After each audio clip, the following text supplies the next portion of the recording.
Morning. Thank you for being here. It's a beautiful day and you're here. It's kind of like you're here with me here in my house. My name is Jen. I get to take my turn today at sharing these Friday devotionals that we've been doing, and hopefully you've been encouraged by them in the past Fridays too. So for me, I know that through this time I've had a lot of mixed feelings. Sometimes all in the same day, sometimes it feels like all in 5 minutes. I think I don't even know what day it is sometimes. They blend together. I hear a lot of people making the reference that it feels like we're trapped in Groundhog Day, that movie with Bill Murray where he's a weatherman. He gets trapped in this time loop and he experiences the same day over and over. I kind of feel like that. I think it's a little different though, because even though we're doing the same thing over and over, it feels different every day because you never know what's happening every day, but that's okay. We'll figure it out. We're trying to figure out how to accomplish things with connecting with our family and our friends and how we do work, how we do school, how we shop. It's just kind of hard with all of these unknowns, and it feels like there's a lot of uncharted territory. Sometimes I feel like I'm in the middle of a science experiment and I just want it to be over, but I know that it's going to be okay. Sometimes I even kind of like this unplugged feeling.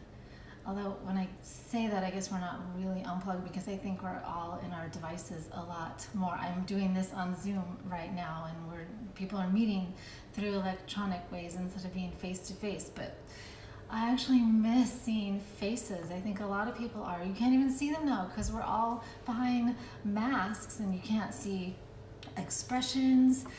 You can't tell if they're smiling. I can't tell if people can tell I'm smiling. I can't tell if I'm annoying people. I tend to take a few minutes trying to pick out my red peppers, and then people are waiting because they're trying to get to the cucumbers, and it's a whole different kind of crazy. But it's okay.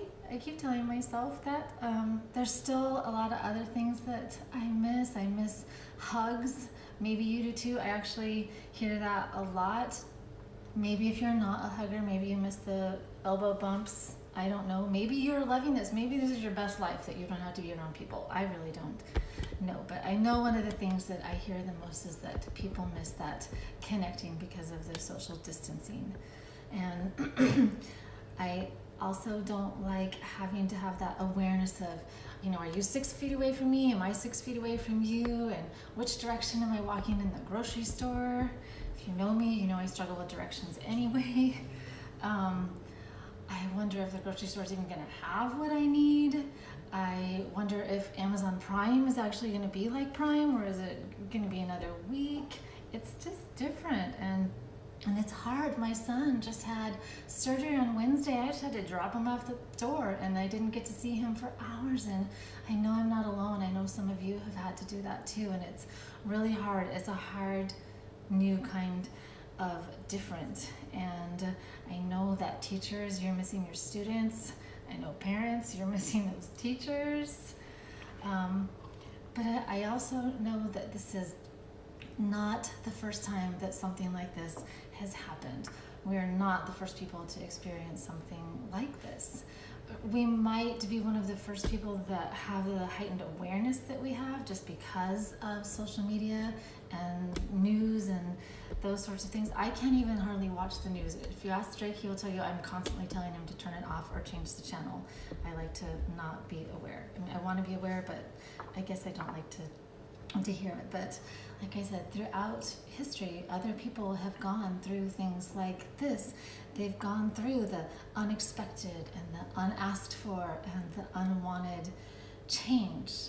I keep always thinking about the Israelites, and I feel kind of bad that they get used as examples a lot, but they just give good examples. And I'm actually thinking of Babylon. It's when they were exiled to Babylon. And I want to make it really clear. I am not saying that we are in exile and that God is punishing us and we made him mad and we did something wrong and now we're in the middle of a pandemic. I'm not saying that at all. I am just comparing maybe what they experienced to what we are experiencing. So for example, they were in a foreign land and that felt really different. Now, we're not in a foreign land. A lot of us are just all still in our homes, but it just feels different that we're not in our land the way that we're used to being in our land. And they were also forced to live under new laws. We're under new laws. I think half the time we don't even know what the law is, and it's changing even about the time that we figure it out and what will it be. It's all really confusing and it's unsettling. And they had really no idea what to expect, except that God said they were going to be there for 70 years. And I just keep thinking about 70.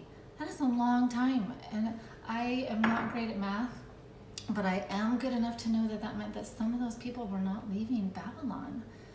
But I also want to say again, I'm not saying that this is all exactly the same. Nobody knows how long to anticipate, our uncertainty. The important thing that I want to say right now is that with all of the uncertainty, God assured the Israelites that there was hope, and we have that very same hope. This is kind of a familiar verse, but it's such a good verse. It's Jeremiah 29:11. For I know the plans I have for you, declares the Lord, plans to prosper you and not to harm you. That's so important right now. I think it's so assuring to know that God knows what's happening at every moment. And we might not like it, and we might want it to end. I know my boy is not enjoying what he's going through right now, and he wants it over, like probably before it even started. But it will end. Maybe we're afraid of what's next. I know I'm a planner. I like to know what's coming. And when I don't know, that's really hard. I think I'm really not alone in that. I think a lot of us kind of have our own idea of what we want life to be. I will even go so far as to confess that sometimes when I pray, instead of just praying, I kind of have an agenda, and I tell God what I think things should be and how they should go. And if I sometimes am feeling, I guess, generous with that, I'll tell him, I can be patient with all of this. Could you just tell me why? Just why is this happening? And I think the biggest problem with that, besides me trying to micromanage God and be the control freak that I am, the biggest problem with that is that in my desire not to experience tough seasons or the hard times, or my desire that I have to know the why behind all of the things, that means that I'm missing an opportunity to thrive in my faith. I'm missing the opportunity to thrive in my faith, because we were not just meant to have faith. We were meant to thrive in it. We just get to flourish in that. And that is what I was hoping to share today. So I'm going to try and hope to share it again right now. That what it looks like to have faith all the time and be able to walk as well as rest in it.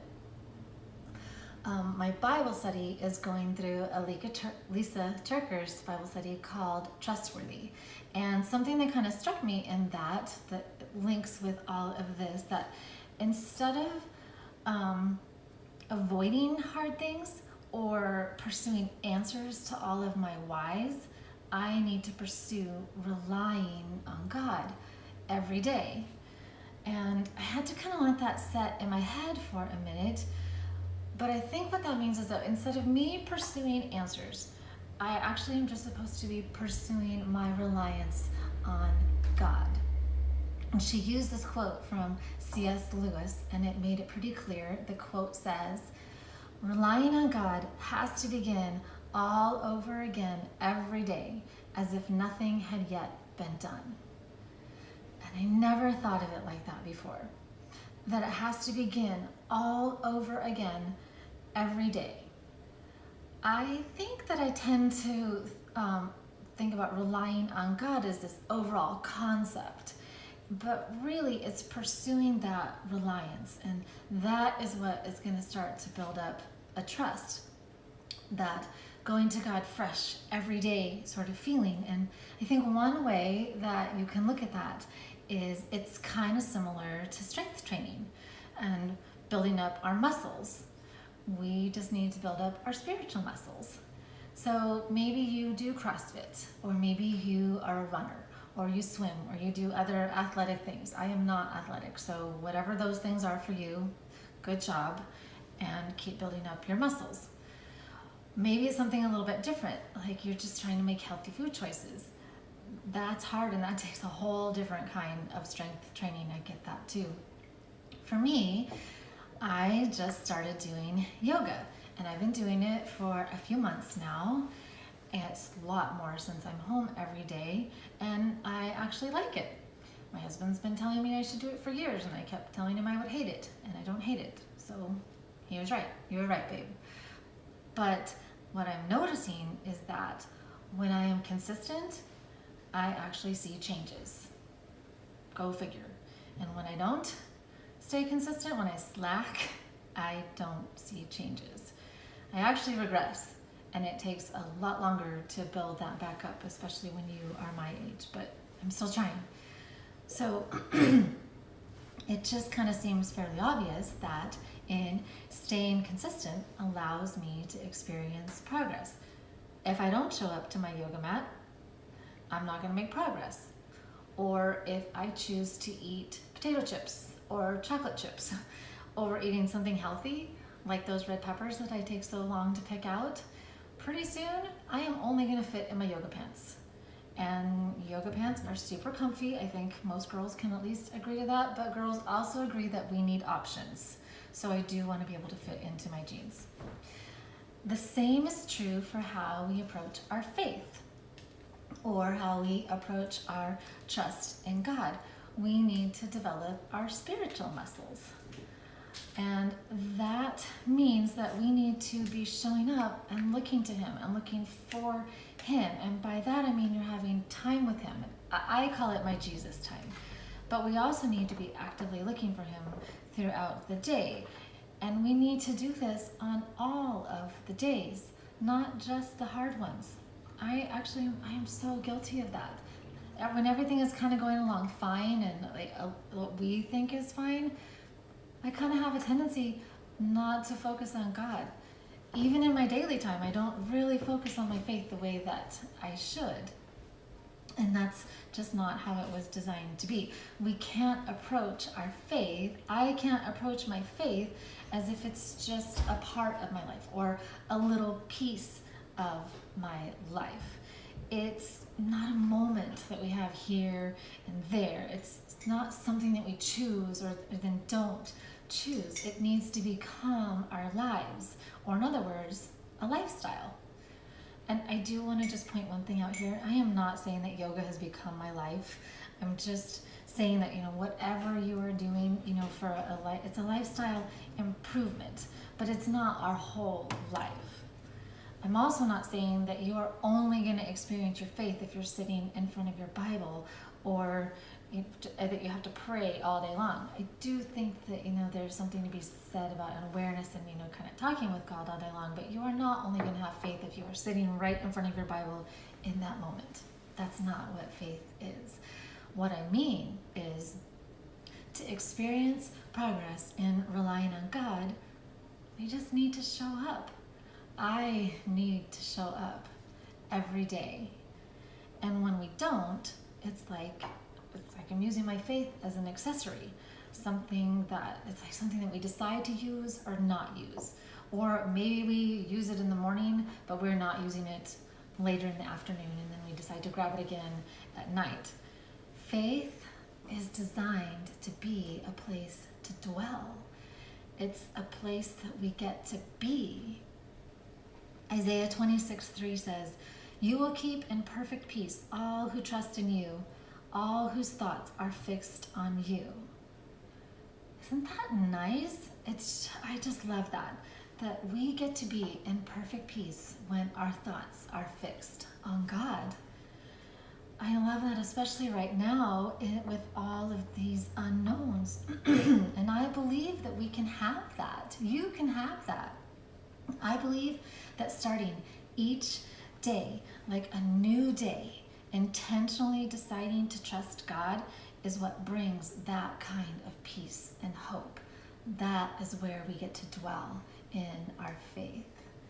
For me, that also means that even if I don't love my circumstances, I need to trust what God's result is and not what I think those results should be. And I also know, speaking from experience, that we are going to have moments of doubt. We're going to be mad or have questions. I'm sure the Israelites had a moment or two. I have lots of moments. Ask my family. But leaning into our faith, that is what grows our faith. And it also grows our ability to thrive in our faith. And God never promised that it was going to be easy. In fact, we have a very real enemy, and he adds to our unrest and our discomfort and all of those things, and that makes it a lot harder. But God promised the Israelites that he was with them.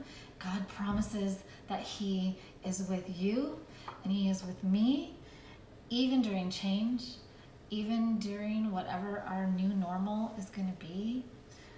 I just trust that God is a good God. I trust that God has a good plan for me and for you. And I just trust that God is trustable. So I hope that brings even a little bit of encouragement to you today. I think it's going to be a beautiful day, and I just hope that you can enjoy that and that you can just really thrive in that faith that you are meant to have.